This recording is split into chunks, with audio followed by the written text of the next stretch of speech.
so that councils and local authorities can plan ahead. So this year onwards and running up to the next spending review is about us how we can take forward the reform agenda as well as how we can do things differently, because we can't just keep throwing good money at bad. We also have to look at, well, is it working? Are we paying huge sums of money for example, out-of-borough placements for young people that's costing us loads of money, whereas actually what we really need to do is build a foundational amount of resources here where we know it's needed and look at better outcomes for people. So the multi-year settlement will be as soon as possible. We're looking to move towards that.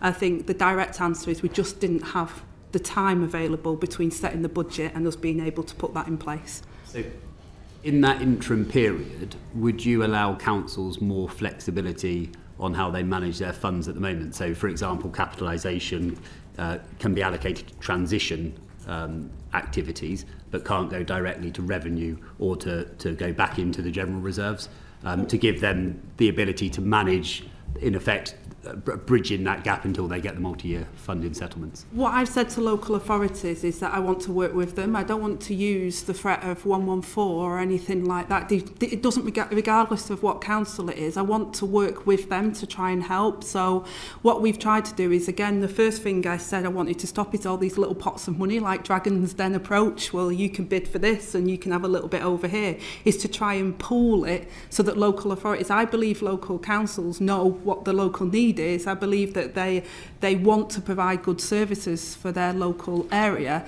So trying to get them to be able to utilise that and to use every mechanism they can to deliver those services locally. We're definitely looking at how we can support councils. I want to see all councils to see this government as working with them. I come from a local government background, a significant number of years in local government. I know the work that they do. They do a huge amount of work, loads of different things, and it has changed significantly over the last 30 years, and they're trying desperately with less to deliver more when demand is going up. So we are working with local authorities to help them and to work with them to deliver those services that they want to deliver.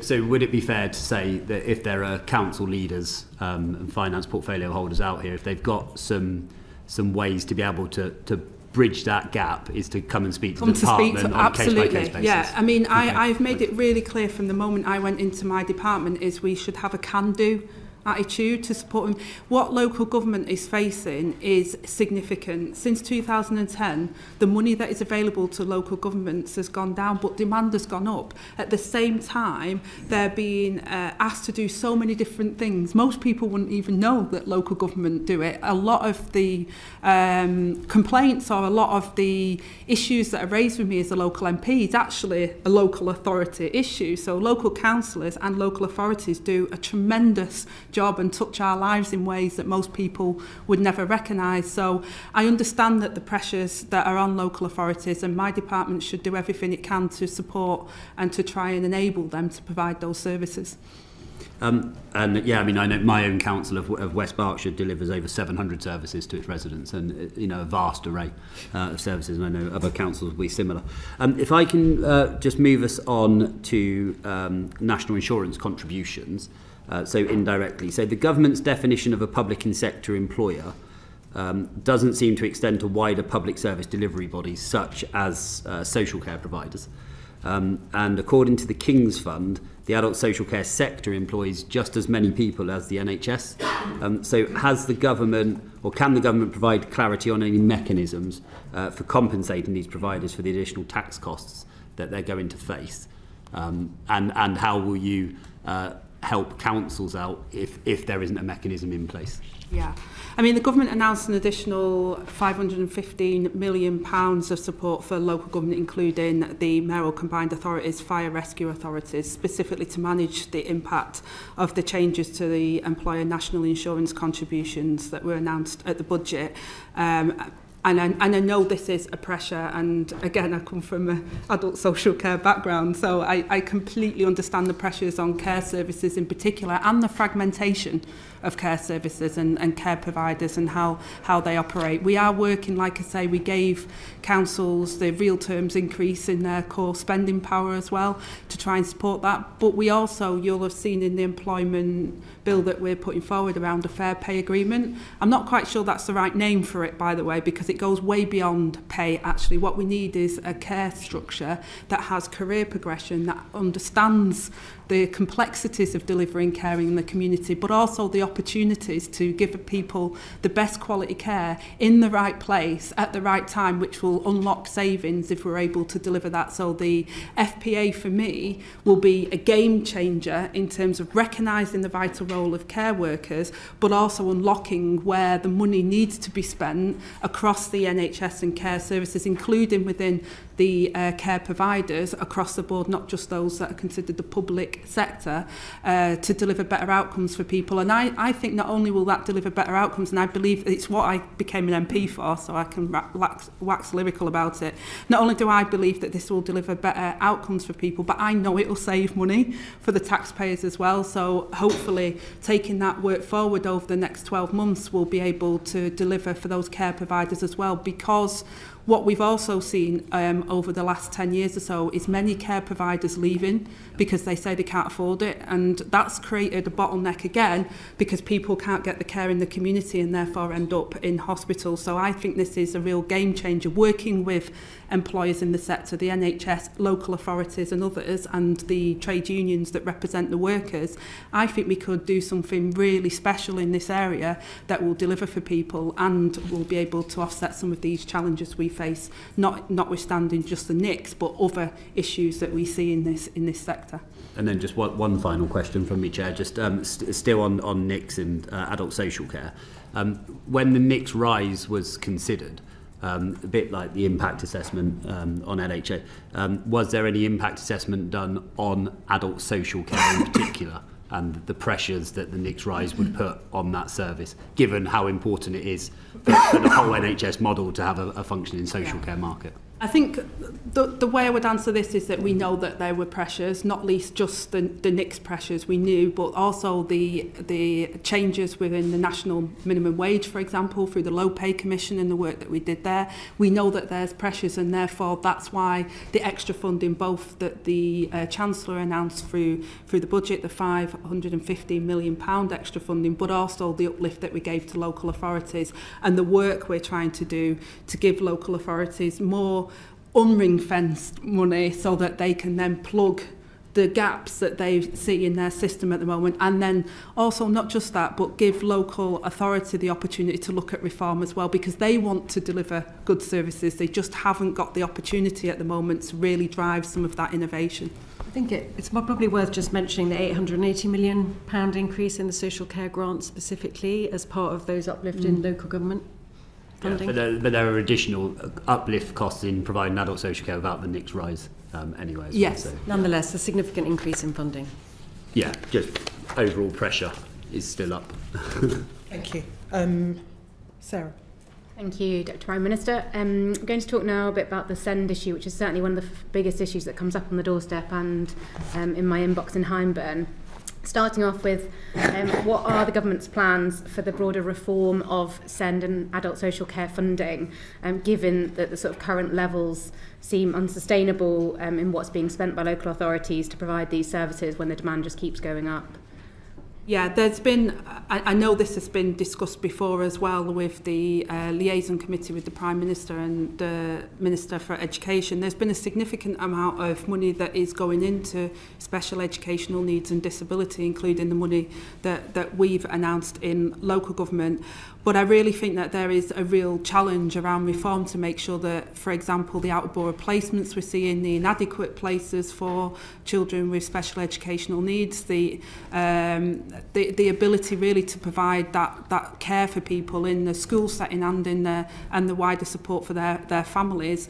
There is a lot of work that we're doing with the Department for Education and others to make sure that we can work with the NHS as well to deliver a better service, and to talking to parents. And I think anyone who's watched Prime Minister's questions over the last couple of months across the whole House, so again, it's not a party political issue I'm making, across the whole House, this has been recognised by members of Parliament, so we're hoping we can work together to really try and address the problems, because whilst we're putting more funding in and there's record levels of funding going in, I don't think we're getting the best value for the young people who desperately need their needs to be met, and we're not meeting their needs early enough, and they're being let down by the system at the moment. So there's a real drive across the government departments to deliver that change as well. And how do you envisage solutions being found that will not just improve where we are now, but I think there are families out there who are really worried that there may be winners and losers out of these reforms? And so what are you doing, and how's the approach hoping, I guess, I'm assuming, to avoid that and to avoid there being losers in the things that come forward? Yeah, well, I mean, hopefully there isn't losers. We've put an additional £1 billion of funding into special educational needs and disabilities, and looking at the alternative provision funding as well. And I think it's fair to recognise that one size doesn't fit all, and that's the frustration that young people, even with a label of a particular disability, might present in very different ways. Neurodiverse young people have different challenges. So how we can make our education system, our health system, and all of how that impacts on young people will have a real impact on their quality of life and their outcomes for them. So I think the most important thing for us is making sure that young people get the support they need very early on in the system, and that we're able to break down some of those barriers. So, for example, young people trying to get access to CAMHS now, the waiting list is so severe. Speech and language therapy services, they're really difficult to access. If you want to get an assessment for your child, I mean, it's like getting the Holy Grail, getting an EHCP plan now, and even when you get one, does anyone recognise it? So it's so frustrating for families who are at this crisis point because they're not able to get the resources they need. So we've been concentrating on having the resources available and the early intervention, so that we can support families, so it doesn't have to feel like you have to fight the system, and you shouldn't have to fight the system to get a diagnosis, and you shouldn't have to fight the system to get some support. And that's what we want to turn around. And I think part of that is around looking at different types of provision that's available, but how joined up those services are as well, with health, education, housing, local government, and so that people don't have to navigate a myriad of various different places where they go and find a door, one door slams and they have to go and knock on another one, and it's incredibly frustrating for families in those circumstances, and it costs us huge sums of money, and we don't have good outcomes for those young people. I think it's really important that removing that sort of adversarial approach within the system is something you hear again and again, but how you also ensure that often what happens currently is that those with the loudest voices are often those with the most time and capability to fight within the system, and the children that might need the help even more are constantly left behind because their parents don't have that same capability. So how within the reforms you're going to tackle that particular issue so that we can be confident the children that need it the most are the priority and not just the ones that can afford to shout the loudest?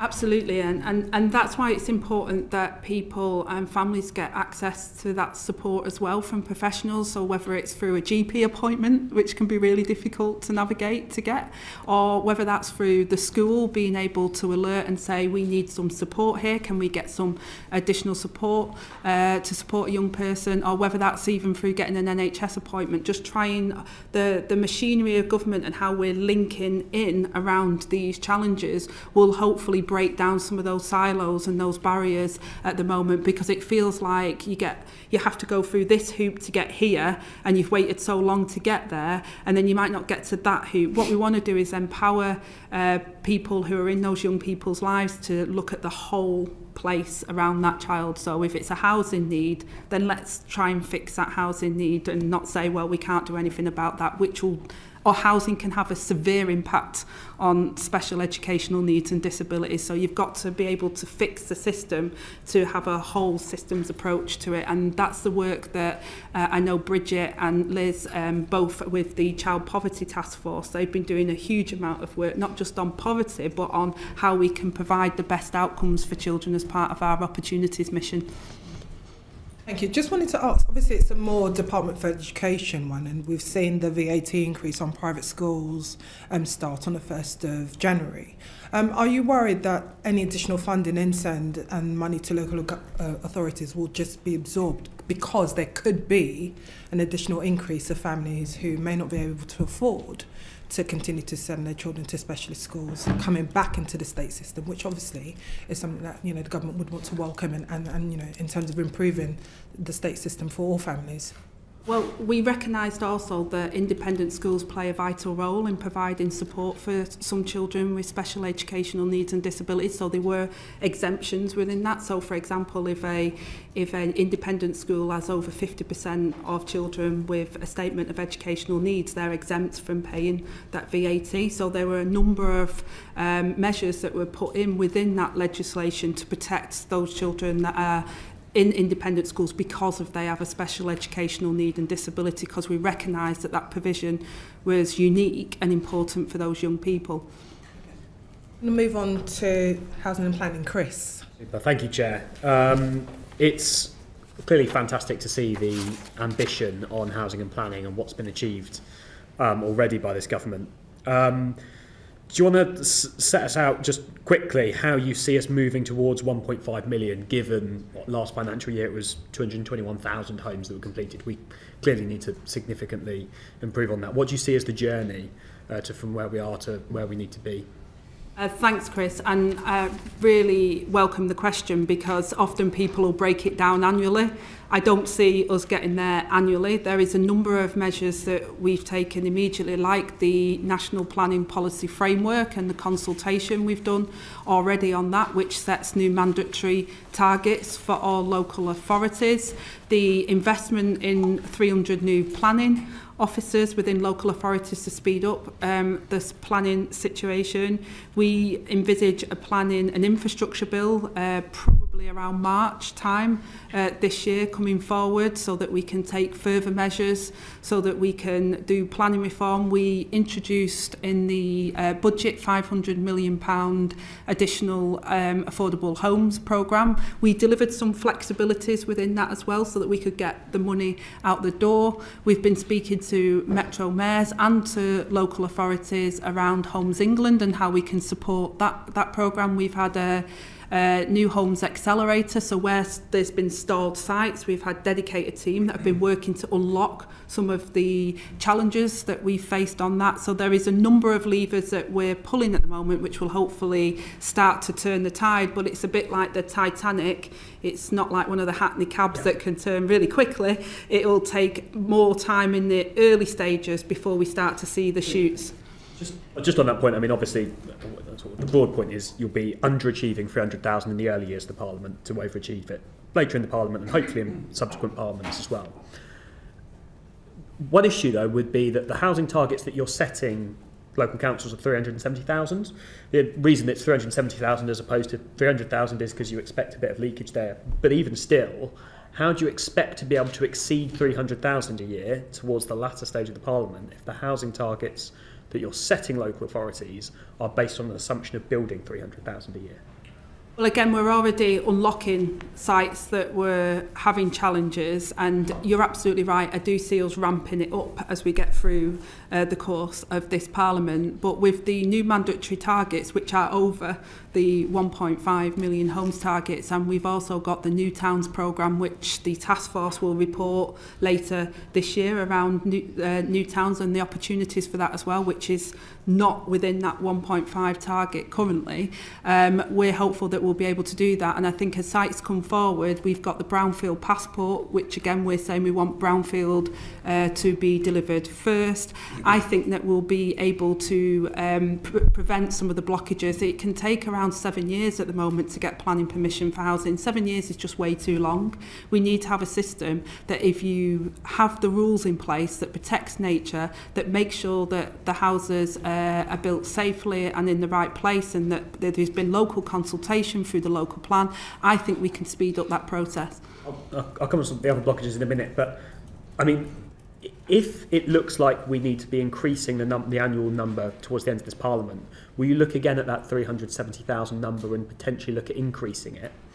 Because that may it may not be high enough in order to hit the kind of numbers that we need to be hitting. Well, I've set that target, and most people, to be honest, Chris, say this is ridiculous. We can't make that target. Not me. Make it higher. But if somebody wants to come forward and beat that target, then we're not going to turn around and say no, you can't do that. We want to look. I said at the beginning to the chair that even with the 1.5 million homes target, which is a stretch target, and the whole of cabinet are determined, I don't lose. I hate losing. I've always been underestimated all my life, and I'm determined personally not to lose this fight either. But even if I achieve and this government achieves the 1.5 million homes target, it is a dent.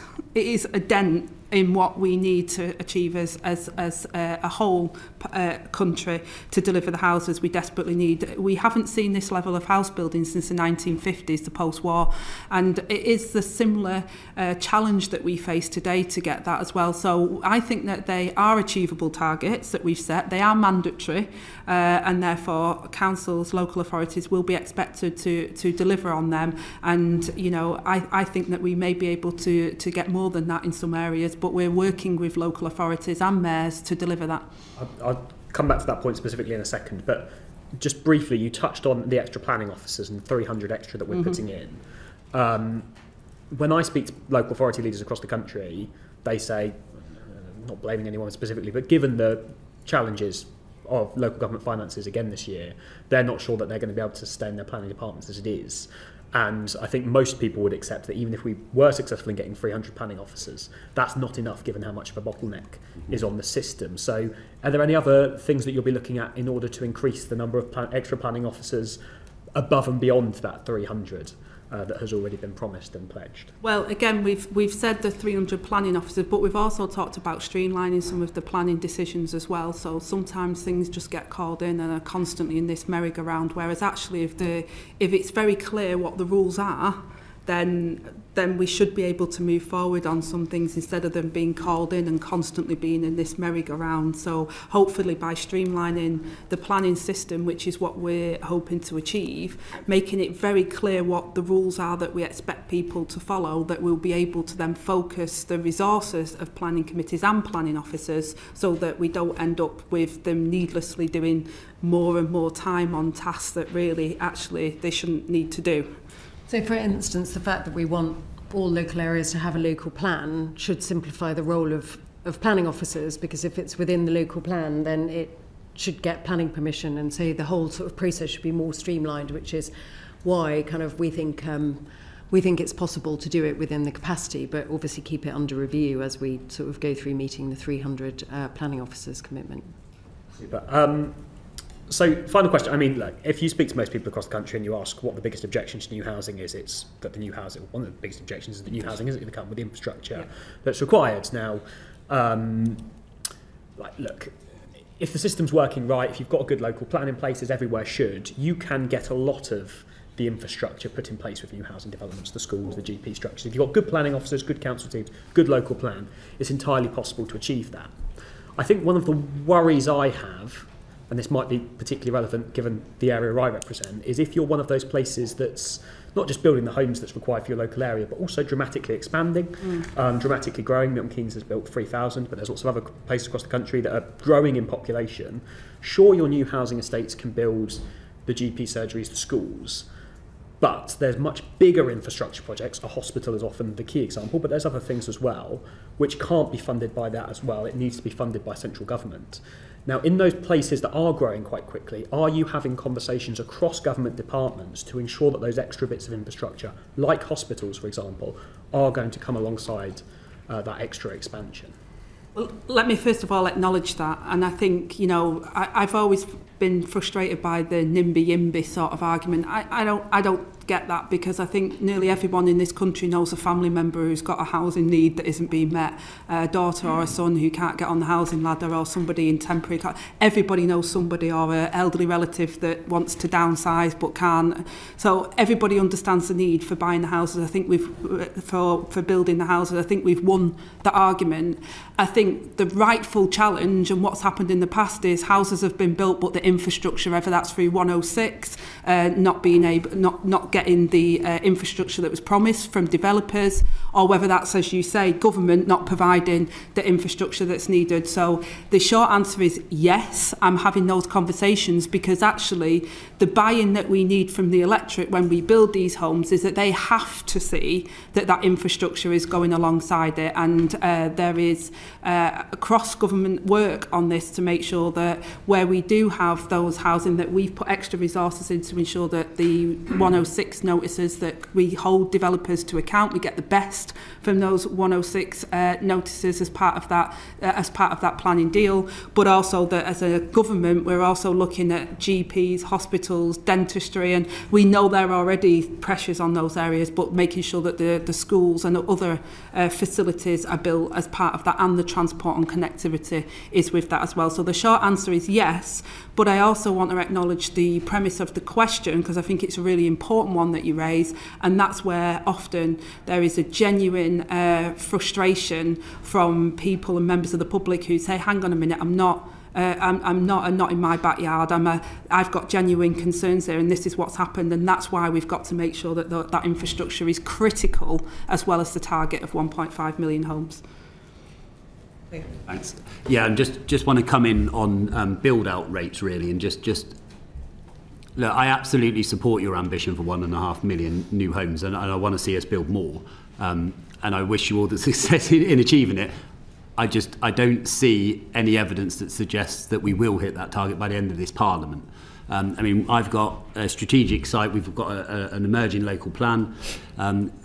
The planning inspector has accepted that the build-out rate, there will be no completions until 2030-31, and that will be 60 a year. Because of that, the inspector has now required smaller sites to go into the local plan, because they can be built out quicker, but won't have the infrastructure gain that a strategic site has. And so that's just one example, and will be replicated across the country. And so if you're going to be lower on your housing completions at the beginning of the Parliament, to get to that 1.5 million, you'll have to build more at the end of the Parliament, and then you'll need the workforce to be able to build that as well. And I just haven't seen a clear enough explanation, to be honest with you, from the government on how we will get to that 1.5 million, apart from it being an aspirational target. I think, like I say, there's a number of things we've done, like the New Homes Accelerator to unblock sites. There's been issues around nutrient neutrality and nature offsetting, which again, we're coming forward with the planning and infrastructure bill later, in the spring, to make sure that we can address some of those issues as well.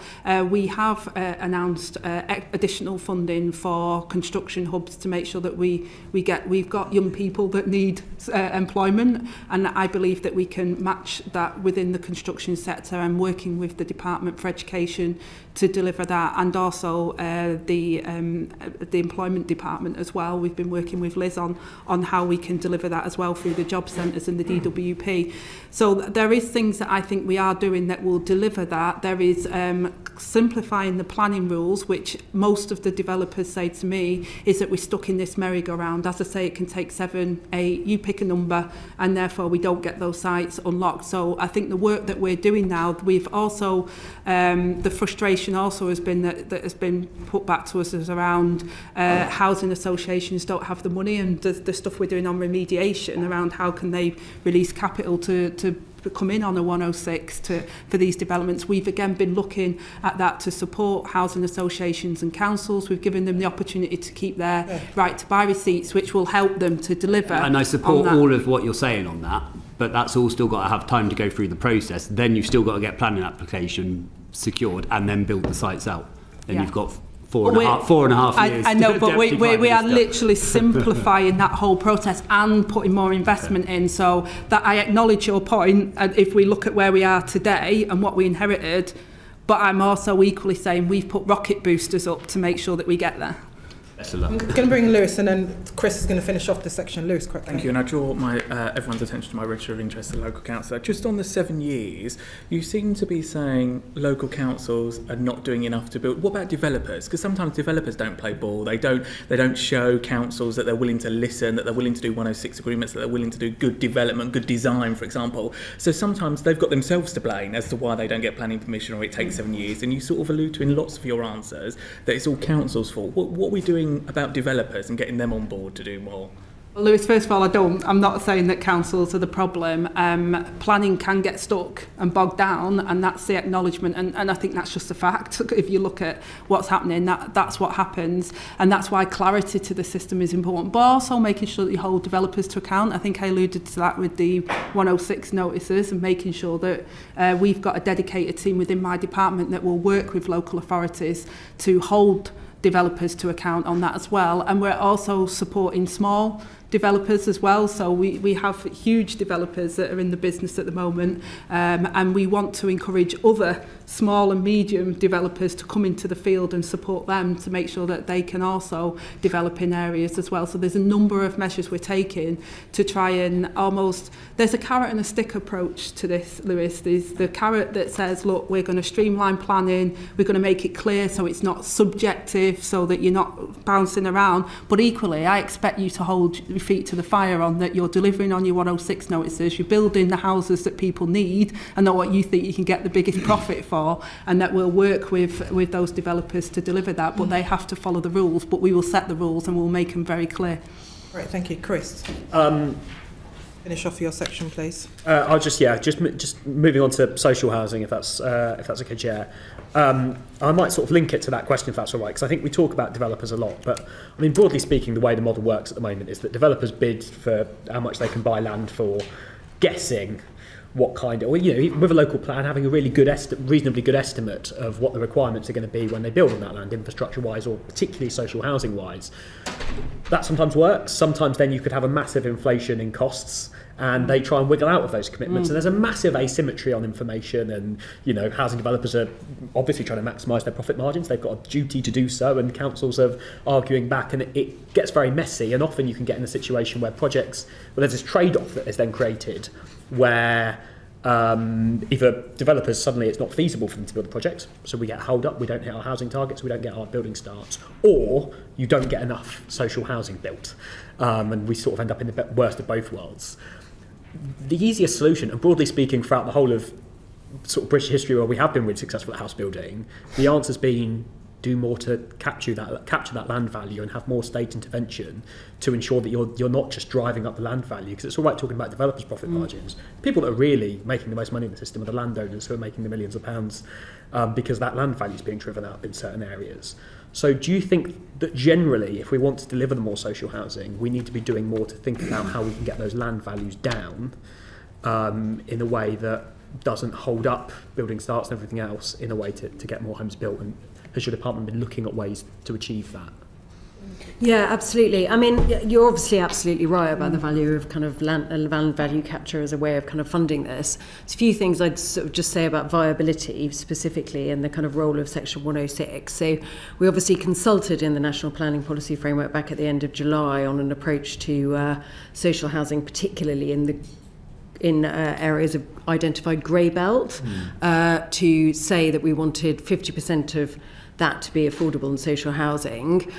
We amended that approach specifically because of concerns over viability, and have set out that we want the local target for affordable housing plus 15% to be the content of the National Planning Policy Framework, precisely because we want to make sure we're taking account of that viability issue for developers. And what we've said is that we are going to come out with much more tight guidance about the way that viability is assessed, because, as you say, we end up in these sort of debates between developers and local authorities, and in order to get the housing built, we end up agreeing for lower amounts of social and affordable housing than actually we think is kind of able to be built. And we think by tightening up that guidance, we'll be able to try and kind of constrain some of that and make sure that those arguments end up a bit more sort of balanced and only take account of viability issues when they're genuinely the case. And until we've got to the point of that tightened up guidance, then when it's the use of grey belt land under the golden rules, we're going to stick with our local target plus 15% as the proportion of affordable housing that needs to be built where land is released for use.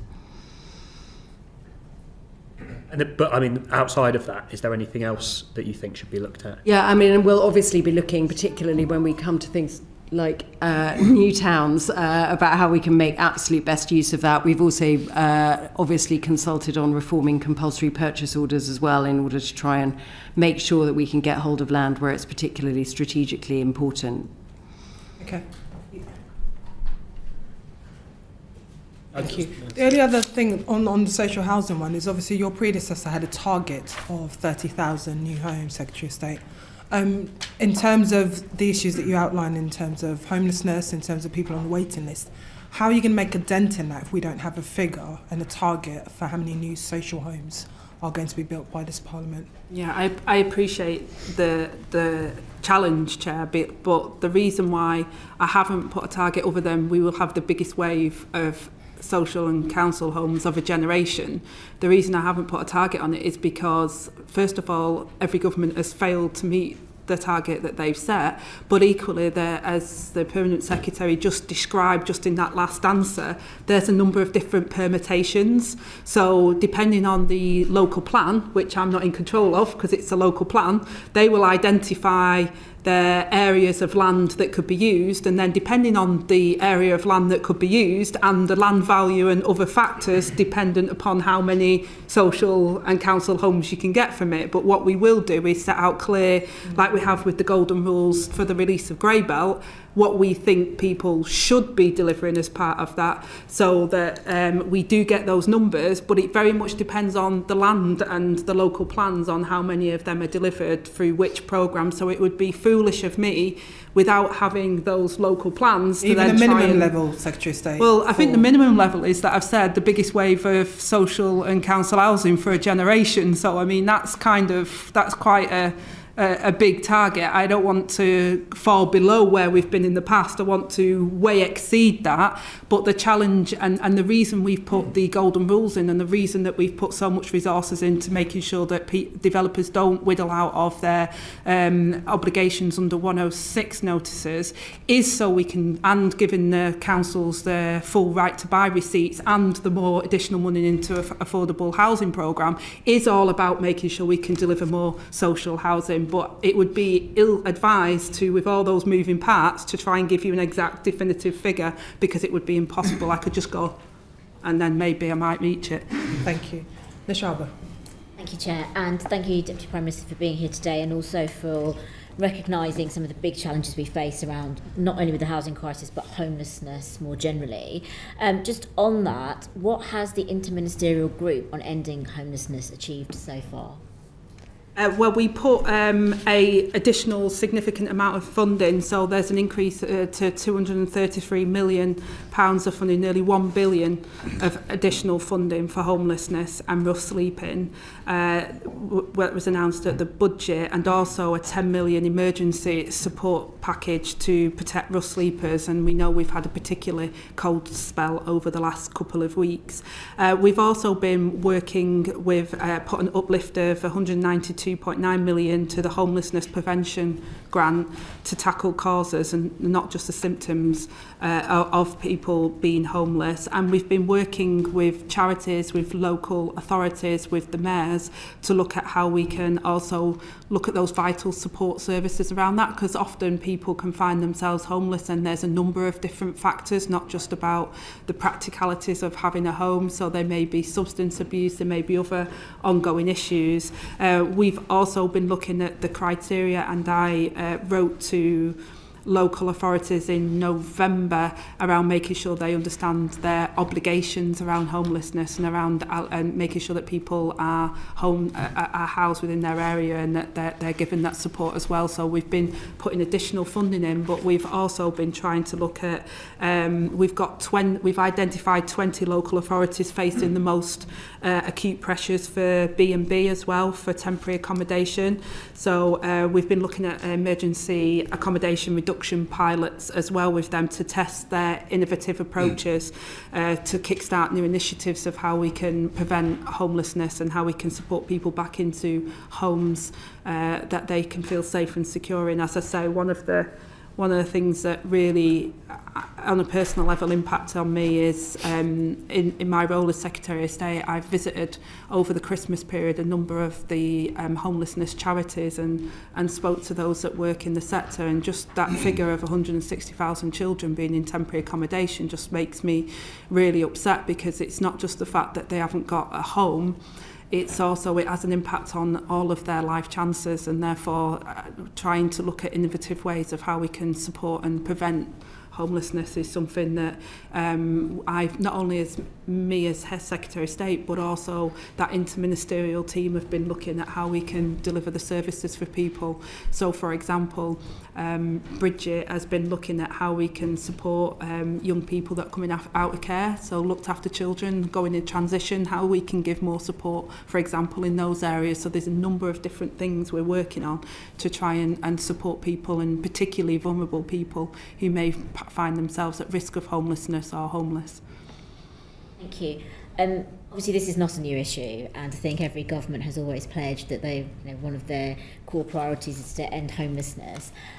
Just in terms of some of the many complexities that you've highlighted around this, a lot of work has already been done in the past on how we can end it, and there are learnings that can be taken from everybody in, but also from reports such as the Kerslake Commission, which detail how some of those complex needs, particularly around rough sleeping, can be addressed. How are you going to be using those learnings, and is there a timeline in terms of the strategy for delivering an end, in terms of ending homelessness and the strategy to do so? Is there a timeline set to that? Given that the last government had a very clear timeline which they weren't able to achieve, how are we going to be able to ensure that this time it's different?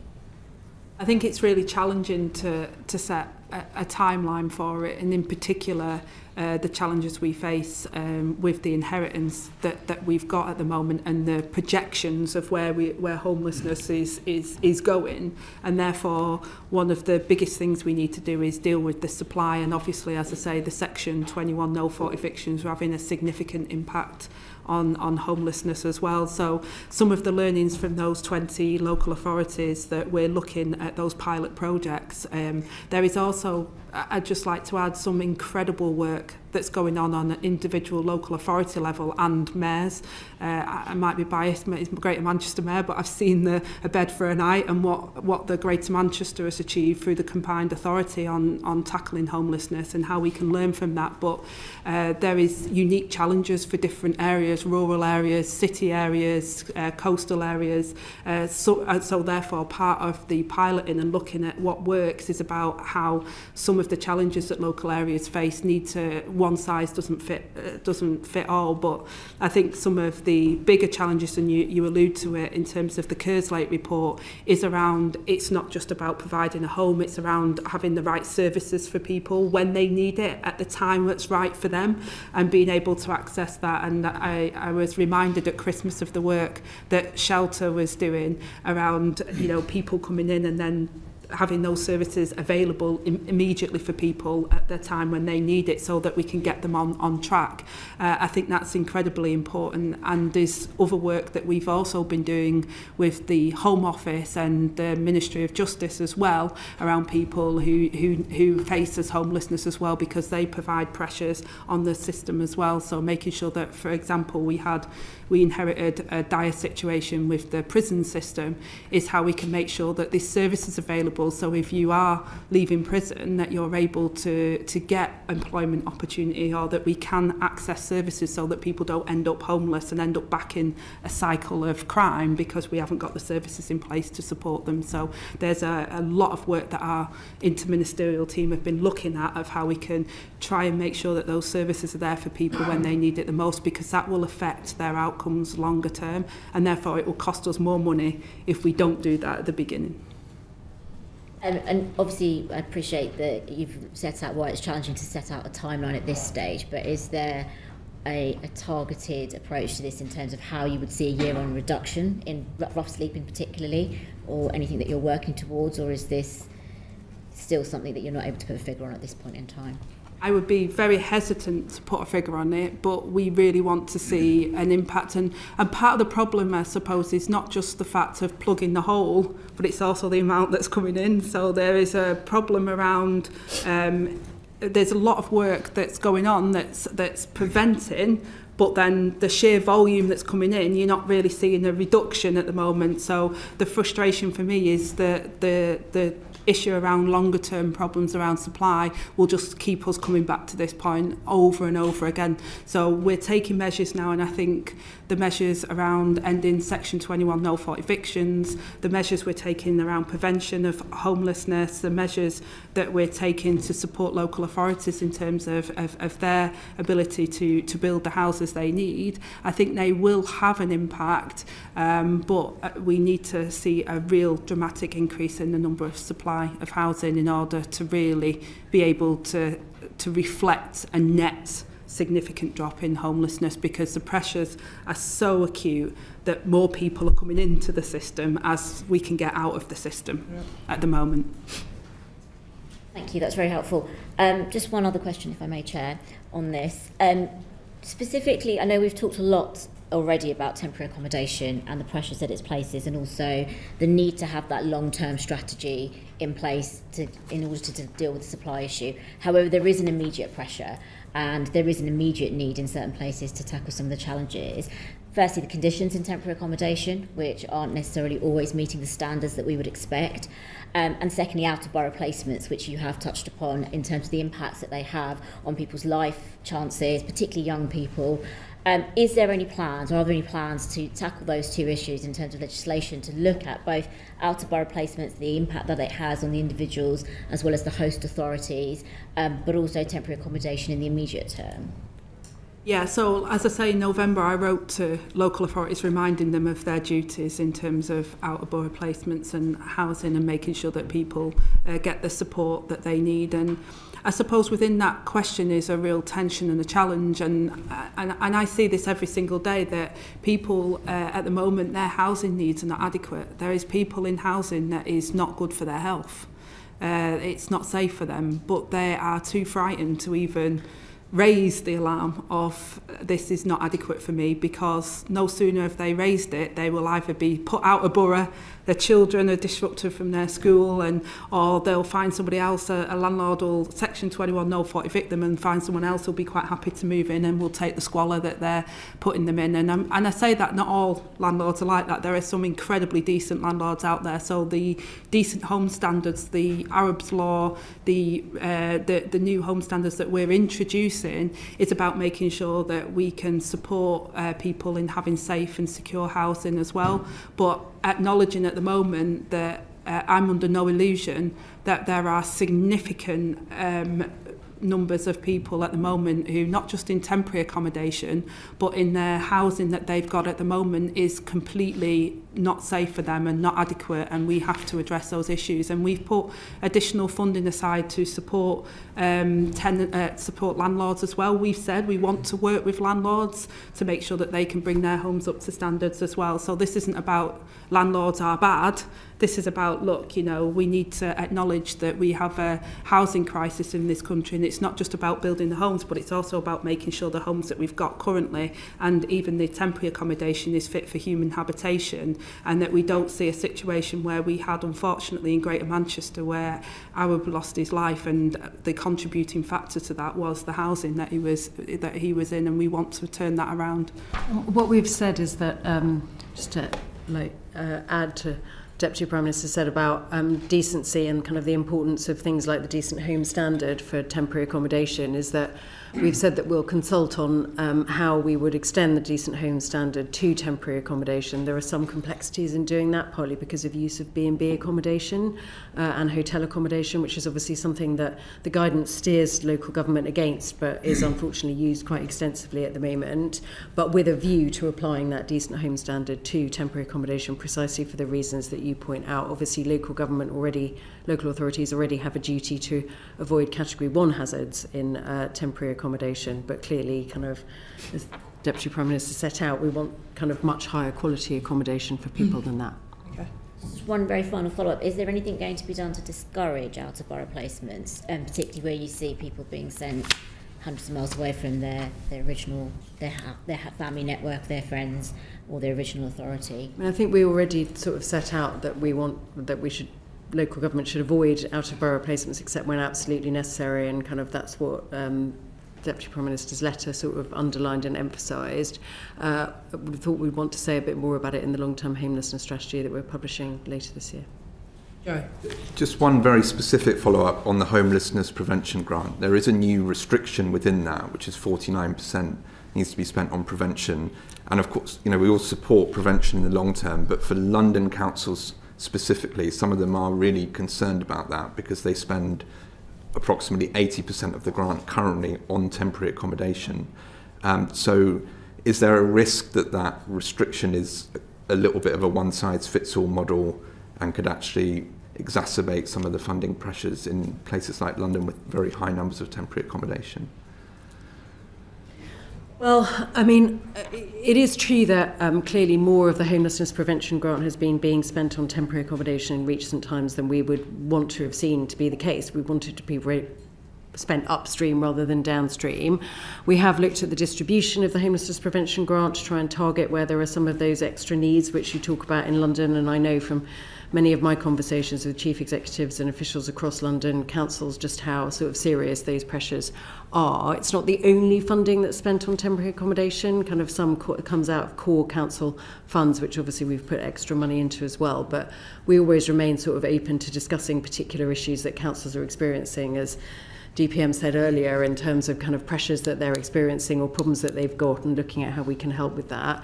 But clearly, until we can get funding to be a bit more upstream and less downstream on homelessness, we're simply going to see increased numbers in temporary accommodation, and children in particular, where we know that's a specifically severe problem in London. So you cannot confirm that councils are going to have to fund that gap from their general funds? Well, all I'm saying is that kind of at the moment, kind of the funding for temporary accommodation comes out of sort of several different sources for councils that we absolutely recognise. We've put an increase into that homelessness prevention grant and looked at ways in which we can distribute it and match with needs. But ultimately, we do need some of the funding to go more upstream than it has been in recent times. Continue on your point, please. So I wanted to move on to remediation. Obviously, this year will be the 8th anniversary since Grenfell Tower, and the National Audit Office recently estimated that we still have they estimate 60% of buildings have not yet even been identified. And the Remediation Action Plan obviously puts new targets on speeding that up. How exactly can we speed up this identification? Because if we don't know what the buildings are, obviously you can't even then move on to the very lengthy phase of actually remediating them. Yeah, and I totally acknowledge that point. More than 7 years after the Grenfell tragedy, the remediation has begun or has been completed on only 48% of those buildings that we've identified, and that's why we felt it was completely unacceptable and that we needed to have a plan which is now covered by, I think, 95% of those developers, and those people that are responsible will be part of the remediation acceleration plan to make sure by the end of this Parliament that all those buildings that we've identified above 18 metres will have the remediation completed. And we're also looking at the buildings that are under just over 11 metres as well, with unsafe cladding, and making sure that they're on a path to that as well. Otherwise, the landlords will be liable for severe penalties as part of that.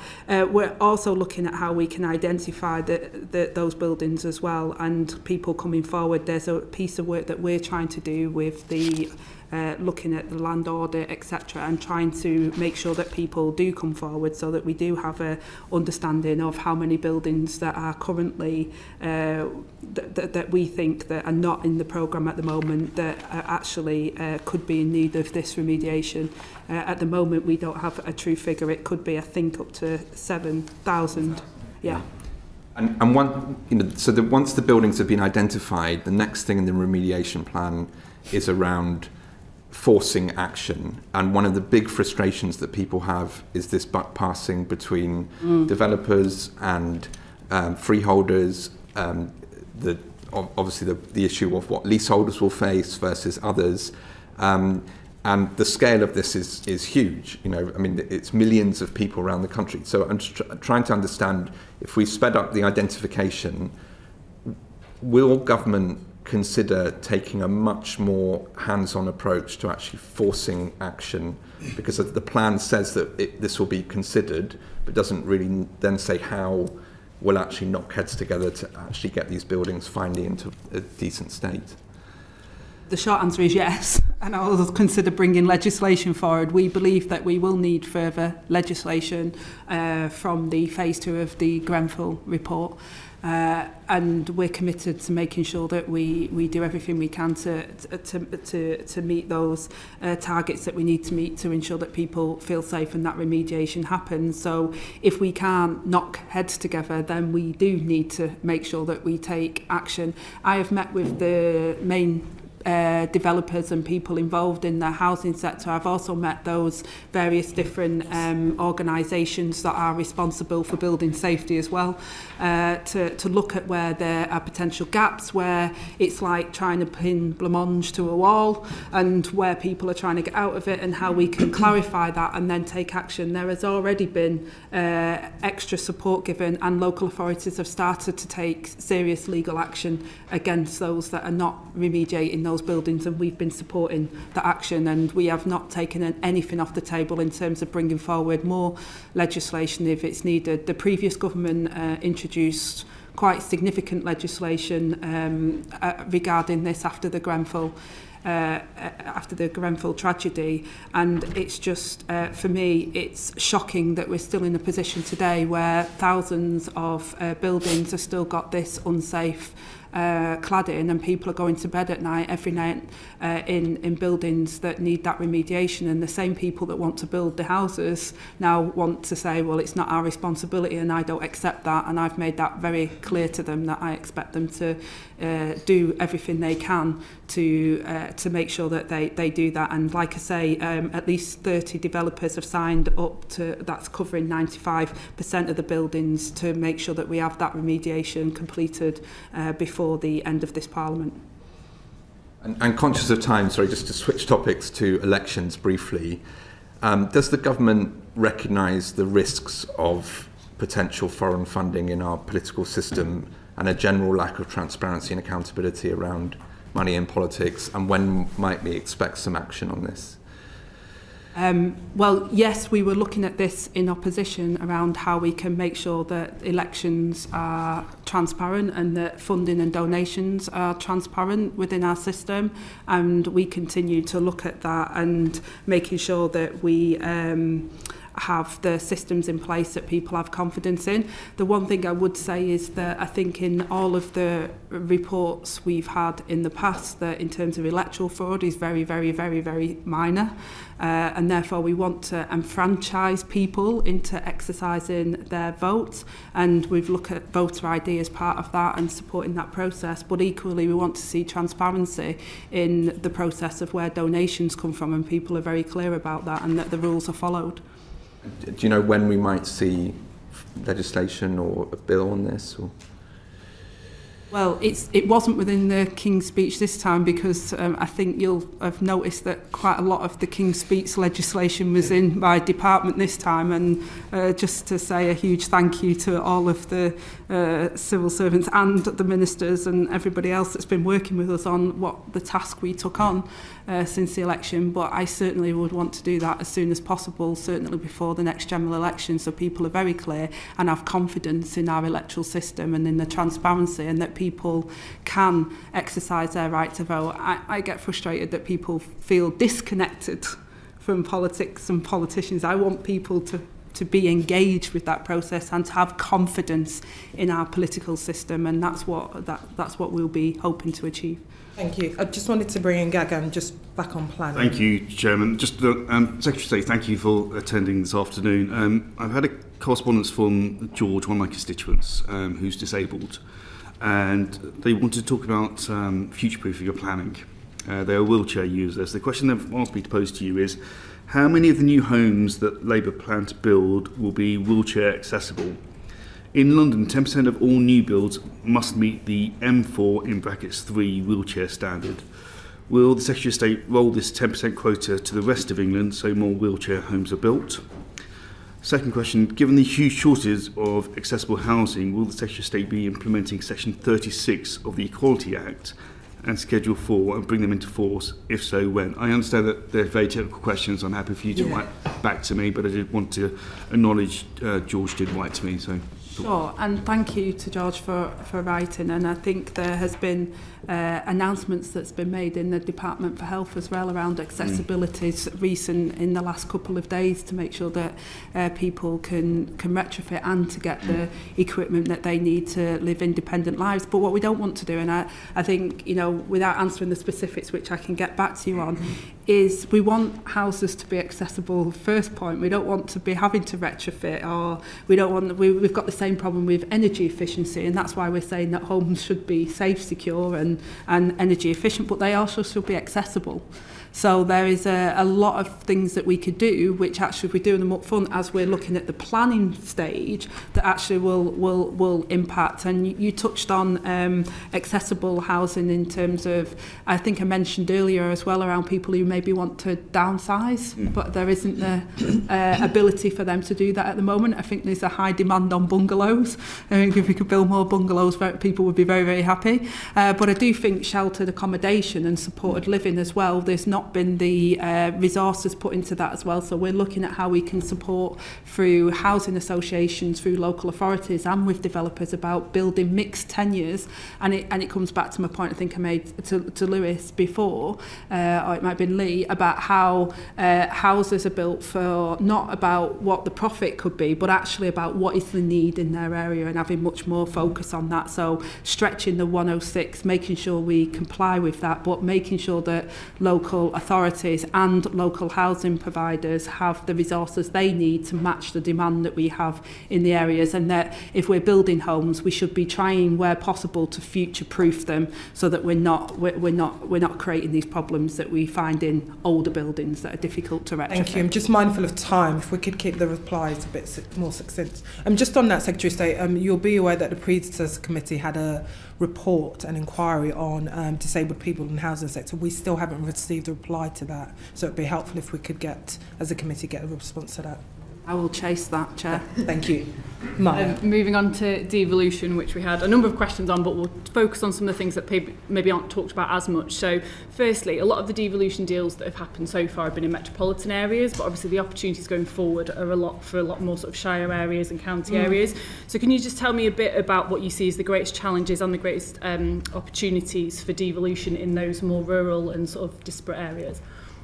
Yeah, thank you. And I think that the main thing for me is I want to see not a patchwork of devolution. I want to see the whole of England to have devolution deals. I've been really upfront about that, and I want to see collaboration, and I've said that. I said it at the Local Government Association at their conference, and I've said it to local authorities. I don't want to pitch them against each other. I want them to collaborate. And this is the issue that we've also said around unitarisation and looking at how we can get the best and most efficient, but also the landscape and the economy of scale to devolve more powers to areas. So it's not a local authority footprint. So transport, connectivity, skills, employment, these are big, chunky central government powers at the moment that actually, if we could get more devolution and more combined authorities and a mayoral model where there's a seat around the table of the Council of England where they'll be there, then actually I think we can make an incredible difference to ordinary people's lives, because people don't go on about their council much. They don't. Their footprint of their life isn't around. Oh, I just stay. Like, take mine for. I just stay in Tameside. You know, we move, we work into Manchester or into Oldham, and the bus and the family connections and the jobs connections are much more bigger footprint than that. So for me, having devolution across the board is what I want, and what I've tried to do is match that ambition by the paper we're bringing forward on devolution is about how we can give more powers, and we can show that actually by having that strategic approach, looking at how you can combine and collaborate together, you can deliver better outcomes in your local areas. So it's not about taking powers up, it's about bringing powers down, but having having the economy of scale to really deliver those outcomes for people locally. And do you see any sort of more specific different challenges for those more shire areas than we've seen maybe so far in some of the more metropolitan devolution deals? I think so, but I also see some really good opportunities. So, for example, local healthcare, matching people's healthcare needs, the healthcare in some of the rural areas that are schools and skills and education and transport and connectivity is a different challenge to what you'd get in an urban area, for example. So I think them having more control in that combined area will allow them to cater for those needs. I do see that areas, I want to be very careful here. I know people are very close to their identity as an area, and therefore that can be a challenge to ask them to collaborate with partners next door. But actually on some things, I think it's a case of, well, you could get more by doing it locally with your partners there, by a Secretary of State in Whitehall who might not know your rural area that well, saying this is what we think you should have. So I think actually it could be an opportunity to deliver better outcomes in rural areas. Thank you. I'll leave it there. Thank you, Deputy Prime Minister. I want to talk about the impacts of reorganisation and devolution, if I may. So I'll try to fire through two and then come to the third in a bit. I've always thought your priority was housing, delivering housing targets, something that I agree on. But doesn't reorganising councils distract them from delivering that housing target, particularly them agreeing their local plan? Local authorities can either deliver that 1.5 million or they can reorganise. Do you think they can do both? Isn't it counterproductive to risk trying to make them do both? And secondly, on social care is the elephant in the room on local government finances. With the government review into social care and funding concluding in 2028, councils generally underfunded now, and a decent chunk of them are going to be restructured in that time. How do you think councils are able to cope with those three challenges at once?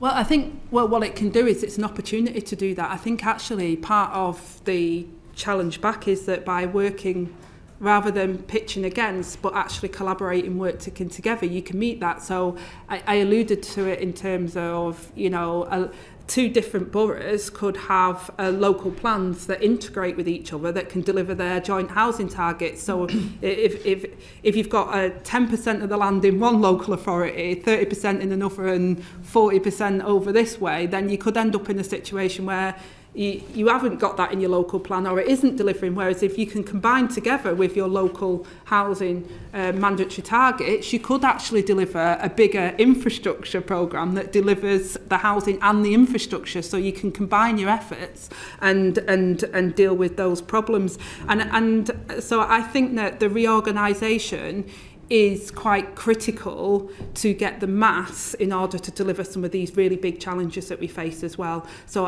the challenge back is, I would say that it could be an opportunity. Yes, there is always threats with opportunities, but I actually think it's the way forward for them to gain more powers from the centre, for them to be able to deliver at scale on some of these issues, which is around housing, you're right, but also around social care as well, because social care and primary care services and the interface between primary care and the NHS, I think being able to look at it in a bigger area actually will be able to deal with some of these big ingrained challenges that you may face that you couldn't do at a small sort of unitary level.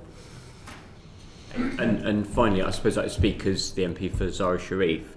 I'm really concerned that reorganising councils when they're trying to protect vulnerable children or vulnerable adults, it's a risk of distraction.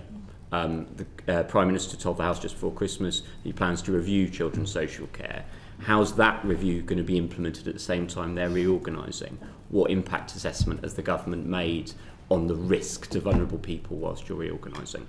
Yeah, and what happened there was an absolute awful case. And I think one of the challenges is that councils are very clear around their safeguarding and their children's services and what their statutory obligations are, and they should be ingrained, and the recording mechanisms and also the way in which they're inspected is the same. So there should be no deviation or excuse to not safeguard young people and children, because they are statutory obligations that each and every local authority has, and therefore they should be able to carry out those duties. And I don't see how reorganisation is an excuse not to do that. I think it's very important that we learn the lessons of the past as well, and making sure that actually that all of those systems are not failing.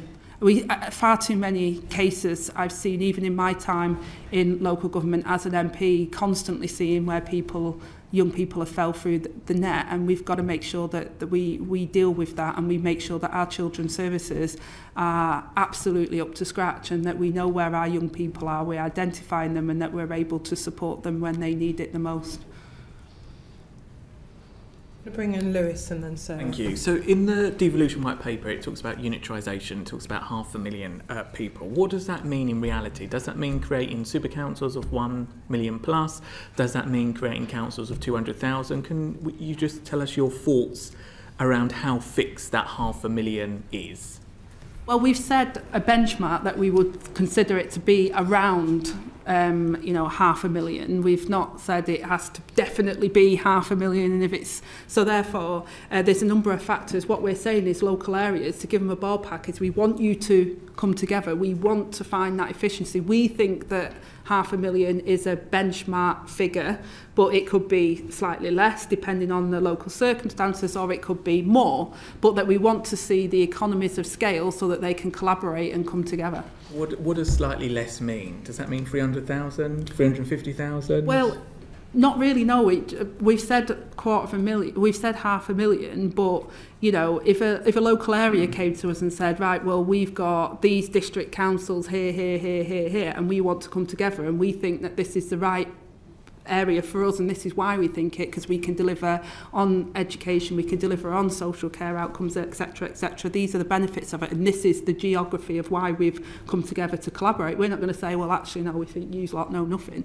We're working with local areas to say, find that economy of scale and work. I mean, there has been acknowledgement that the economies of scale isn't always there, and therefore working with them to find that local solution is how I'm trying to work towards it. We put the benchmark of 500,000 to give them an idea of what we would think of it. So if two came together and said we're 200,000, we'd probably be thinking you're not there really, you haven't got it, but we're working with them locally. So what are you going to do?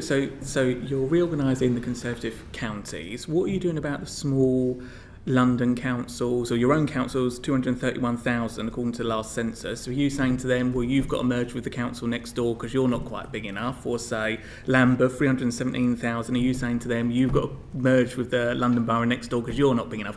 What are you doing in those cases? Yeah, well, we're part of Greater Manchester Combined Authority, so we already collaborate. So we collaborate on social care, we collaborate because we've got devolved.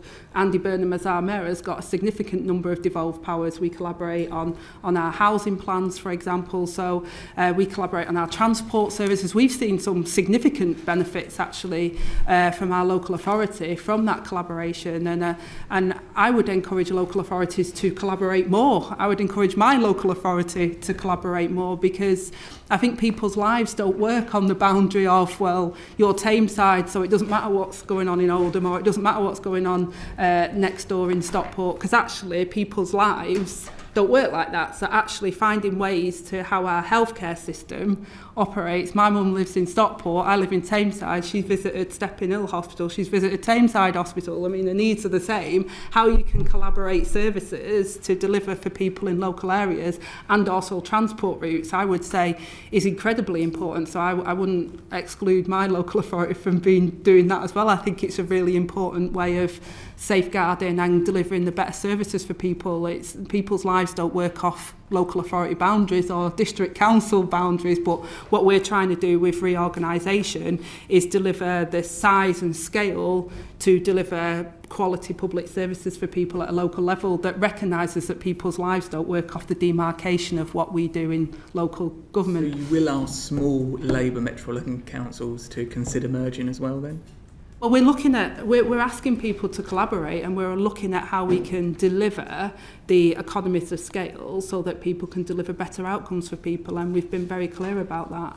And collaboration is what I've said is a driving force of this government, not competition, not pitching one against each other. I know you use Labour and Conservative. I'm not in the business of doing that. What I'm trying to do is look at how we can deliver better outcomes. And in fact, as a Labour government, I'm trying to devolve more to local areas, and you'll know those local areas are not always Labour areas. I'm trying to work to deliver better outcomes for the electorate that have lost faith a lot of the time in politics being a driver for change in their areas, whereas what I would argue is devolution has unlocked change. Like, we've got better transport and bus systems in Greater Manchester because we've had devolution, so I'd say it's a win for people in their local area. On that, very briefly, currently councils are obviously considering, including in Lancashire, county councils are considering the option of delaying elections in order to allow for devolution and local government reorganisation to move forward at pace. However, it's led to some suggestions of our country being like a dictatorship, so I was curious as to how you would respond to those accusations. Well, we're not dictating, first of all, and the Minister for Local Government and Devolution wrote to councils in two-tier areas and their neighbouring small unitaries on the 16th of December to set out the next steps for delivering devolution and reorganisation. And the letter indicated that we would be willing to postpone elections if the council requests that to help them manage the demands of planning for devolution alongside reorganisation. And it is an if, and it's not us dictating that. And it really is about if they are looking at reorganisation, they are coming together, it would be absolutely ludicrous to do that in the middle and then have another election within like a few months of them just about to have an election because they're reorganising how they do things. It would be a crazy situation. But we're not dictating to local authorities to say you've got to stop elections. Our devolution agenda is not to delay or stop elections. I want to see more democracy exercised, and that's what devolution is about for me, is about giving more power to people to see how politics can genuinely change their lives for the better. Last final question. Yes, so thank you very much for answering so many of our questions. But my last question is just around our town centres and high streets, which are such an important part of so many of our local communities. And as you've just talked about, giving that power locally, just in terms of what are the safeguards that are going to be put in place to enable businesses and within our high streets and those who want to set up local enterprises, and how can we ensure that our high streets and town centres are thriving given the budget that we've had recently and the forward plan for this government?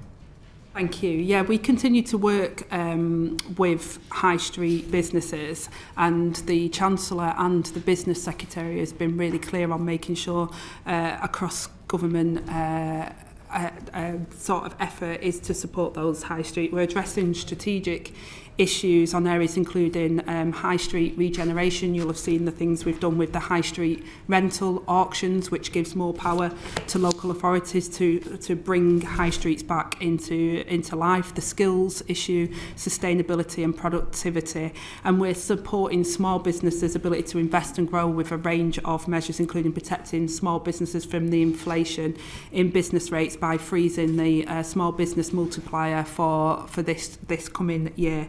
And we're also looking at improving the financing offer for businesses looking to export and committing to continued funding for key business support programmes like the Growth Hubs and Help to Grow. So we recognise the challenges that small businesses have faced. I know it was a difficulty in terms of the relief that they were getting through the COVID period, and the Chancellor recognised that in the budget by making sure that we gave some protection and long-term sustainable, so they understood what was coming and how that was, because it was a cliff edge before, whereas now we've been looking at how we can support small businesses on the high street. So there's a number of measures we're taking, and we've also done a lot of work on antisocial behaviour as well, and making sure that there is powers and measures and police in place so that we can support the high streets, where often people are frightened of of crime that they see going on. And there is a number of things we're also doing to support shop workers as well, that we've been putting forward in terms of legislation to protect them from violence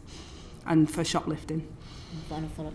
Thank you for that. Just one final follow-up on the rental auctions. Obviously, I appreciate that's a current phased pilot that's being reviewed.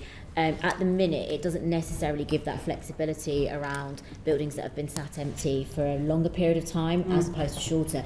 Will there be opportunities for local authorities to feed back whether it's working in terms of some of the challenges they're facing? Because, you know, if you've had a property empty for 1 year, then I think at the minute that offers a real solution. But if you've had properties empty for 15 years that could be really brought back into use, it's not quite there yet. I think the sort of purpose of doing it in that kind of rolling pilot kind of form is precisely because we want to get that kind of feedback, and obviously we're bringing forward further work on supporting communities later this year, and high streets will be a vital part of that because we understand how important it is to the success of towns and cities that people live in. So the English devolution bill also has the right to buy for valued community assets, and again that I think feeds into to that process as well. Thank you very much, Secretary of State, and thank you, Permanent Sec, for attending the Select Committee this morning, answering our questions. We look forward to welcoming you at future Select Committee meetings. I'll bring the meeting to a close. Order, order.